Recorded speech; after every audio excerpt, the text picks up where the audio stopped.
Bismillahirrohmanirrohim. Rasulimiz alayhissalatu vassalam Qasvo tuyasida turib mav'izasini boshladilar.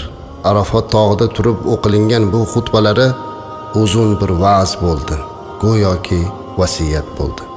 Ushbu va'zni aytganlardan keyin Rasulimiz alayhissalatu vassalam 3 oy yashab olamdan o'tgan edilar. Ehtimolki shuning uchun ham bu mav'izasi butun insoniyatga omonat, vasiyat o'laroq bo'lgan bo'lsa ajab emas. Rasulimiz shunday dedilar: Hamd va sano Allohga bo'lsin. Uni ulug'laymiz. Unga hamd aytamiz. Undan yordam so'raymiz va mag'firat tilaymiz. Unga tavba qilamiz. Yomon amallarimizdan, o'z nafsimizni sharridan Alloh panohiga qochamiz. Alloh yo'lga solganini adashtiradigan yo'qdir. Olamni yaratgan u yolg'iz o'zidir. Uni sherigi yo'qdir. Guvohlik beraman kim Muhammad sallallohu alayhi va sallam uning quli ham payg'ambaridir. Ey Allohning bandalari, sizlarni taqvoli bo'lib Allohdan qo'rqishlaringizni tilayman. Hammangizni Allohning toat ibodatiga chaqiraman. Sizlarga nima narsa foydali bo'lsa shuni aytaman. Ya ayyuhannas, ey odamlar, mendan shu so'zlarni aniqlab olinglar. Shu yildan so'ngra yana bu yerda sizlar bilan ko'rishamanmi yoki yo'qmi, buni bilmayman.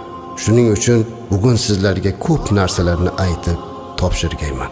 Ey odamlar, sizlarni qoninglar va molinglar bir-birlaringga haromdir. Shu kundan boshlab qiyomatgacha bu hukm o'zgarmasdir. Shu oyda, shu shaharda bu Arafa kunining hurmatini saqlagandek, ularning ham hurmatini saqlanglar. Har kimga bir kishi omonat qo'ysa, uni hech xiyonat qilmay egasiga topshirsin. Bu kundan keyin hech kim sudxo'rlik qilmasin. Islom dinida bu ish haromdir.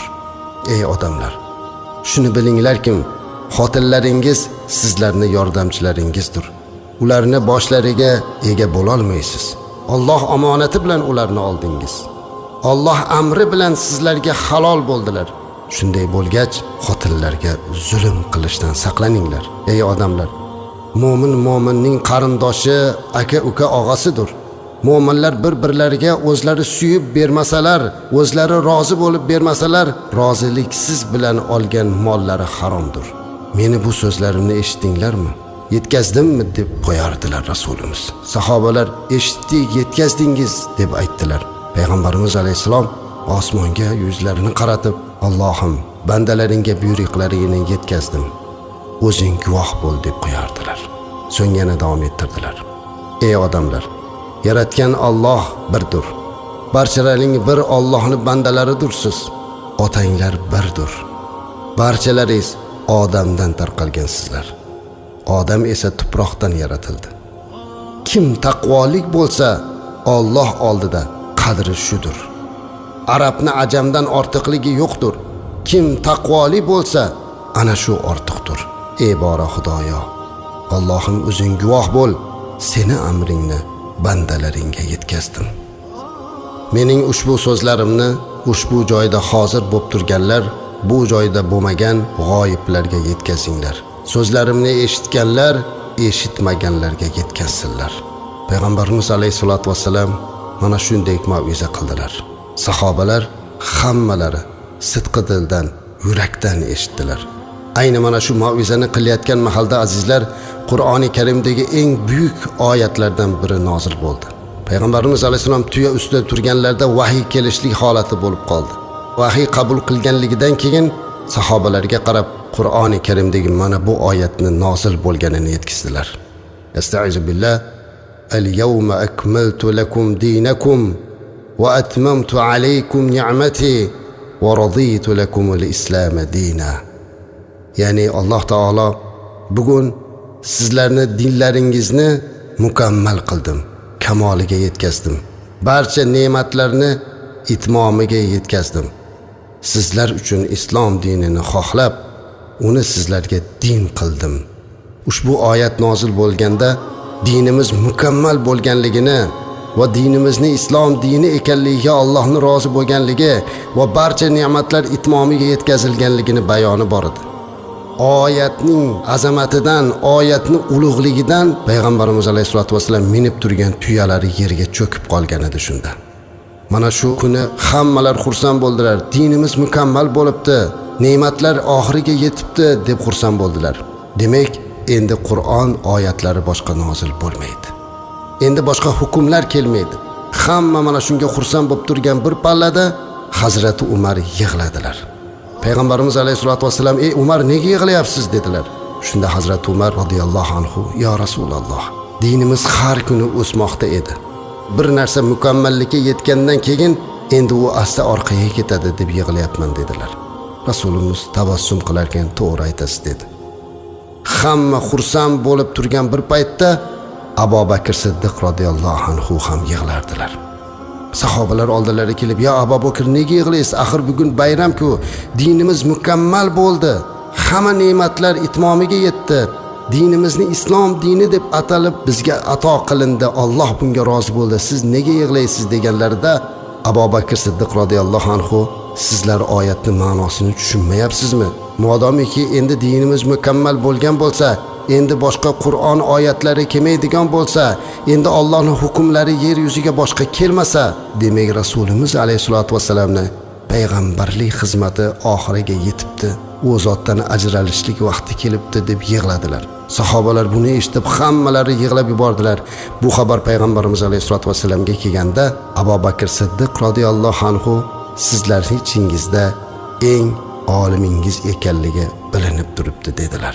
Mana shu kuni butun sahobalar payg'ambarimiz alayhisolatu vassalamdan omonat o'laroq ushbu nasihatlarini, ushbu mav'izalarini eshitib, mana azizlar 14 asr bo'ldiki bizgacha yetib kelmoqda. Payg'ambarimiz alayhisolatu vassalam mana shu joyda mav'izalarini tugatib Minoga qarab ketdilar. Minoga borib shaytonga tosh otish marosimini o'tkazgani keldilar va bu yerda ham bir oz va'z qildilar. U joyda odamlarga zinoni haromligi, zinoni ziyonlari haqida gapirdilar va yana qaytadan ta'kidlab insonlarning qonini to'kish harom ekanligini aytib o'tdilar. İnsanlar bir-birini molini zo'rlik bilan olishdan qaytardilar. Ularni obro'sini tushirishdan ham qaytarib, bu ishni ham harom ekanligini Minoda yana bir bor eslatdilar va yana bir karra "Allohim seni buyrug'ingni yetkazdim" dedilar. So'ng sahobalarga qarab: "Men sizlarga Allohning buyruqlarini yetkazdimmi? Men sizlarga Allohning buyruqlarini yetkazdimmi?" dedilar. Sahobalar: "Ore ya Rasululloh sallallohu alayhi vasallam, yetkazdingiz" dedilar. Rasulimiz yana osmonga qarab: "Alloh, seni buyruqlaringni, omonatingni yetkazdim. O'zing guvoh bo'l" dedilar. Ushbu omonat bizlarga qadar yetib keldi azizlar. Bugun Rasulimiz alayhisolatu vassalam qayta ta'kidlab, mu'minlarni bir-birlariga qoni harom, moli harom, obro'sini tushirish harom degan narsaga qanchalik darajada amal qilyapmiz, o'zimizning vijdonimizga qaraylik. Payg'ambarimiz alayhisalom bu so'zlarni yetkazar ekanlar, Allohni guvoh qilgan edilar. Buni doimo yodimizda tutmoqligimiz kerak. Payg'ambarimiz alayhisolatu vassalam qurbonlik qiladigan joyga yetib keldilar va Madinadan chiqishlarida 100 ta tuya qurbonlikka olib oluvdilar.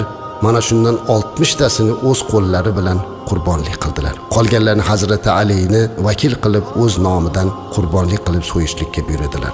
Minoda 2 kun turib, 3-kuni tushdan keyin Makka ga qarab ketdilar. Rasululloh sallallohu alayhi vasallamda chodirlari Mino tog'ida Muhassab degan joyga tikilgan edi. Xufton namozi o'qilguncha shu yerda turib, bir ozgina uxlagandan keyin kechqurun Makka ga kirib bordilar. Sahar vaqtida vido tavofini qilgandan so'ng Madina-i Munawvaraga qarab yo'lga tushdilar. Rasulimiz alayhisolatu vassalam eng oxirgi hajni va eng oxirgi Arofatdagi o'zlarini vidolashuv so'zlarini aytib qaytdilar.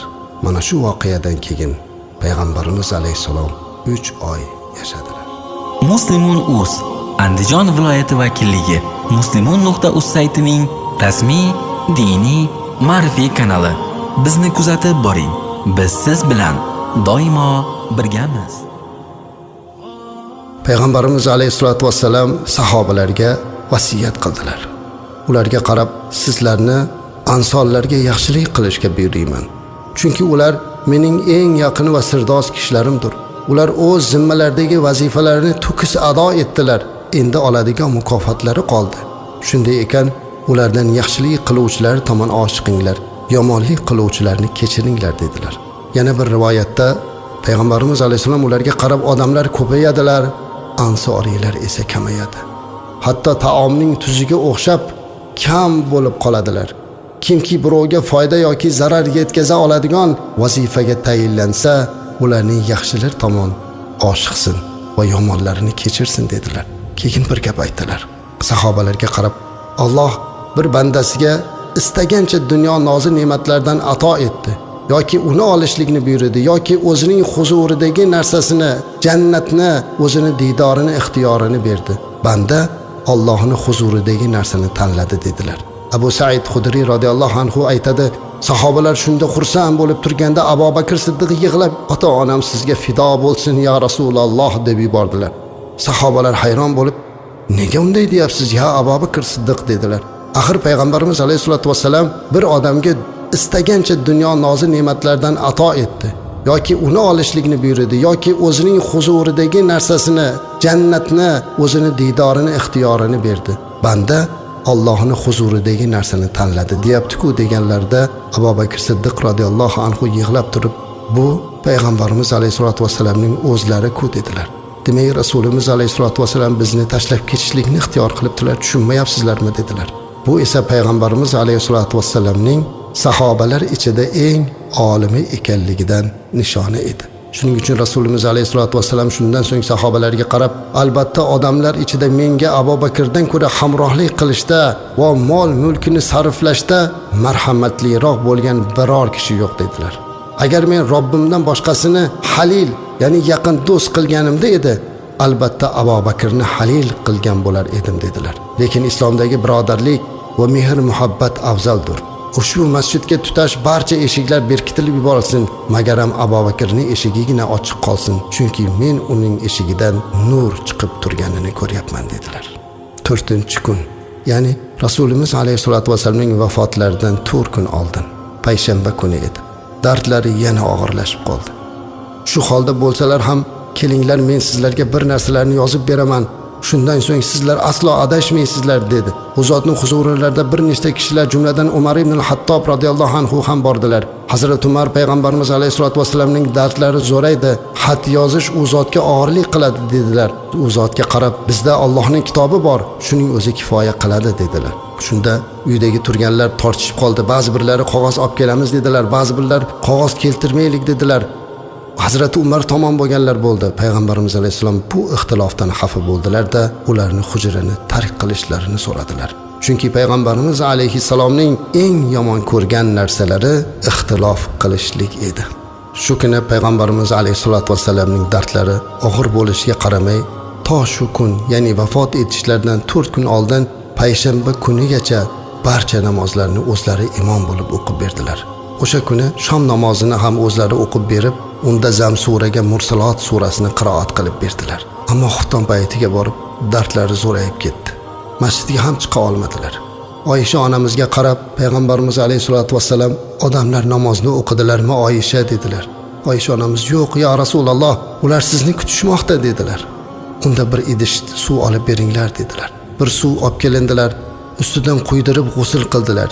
Keyin o'rinlaridan turayotib, hushlaridan ketib qoldilar. O'zlariga yana kelib, "Ey Oysha, odamlar namoz o'qidilarmi?" deb so'radi. "Yo'q, ya Rasululloh sollallohu alayhi vasallam, o'zlarini kutyaptilar" dedi. "Menga suv olib kelinglar" dedilar. Yana ustiga suv quydirdilar.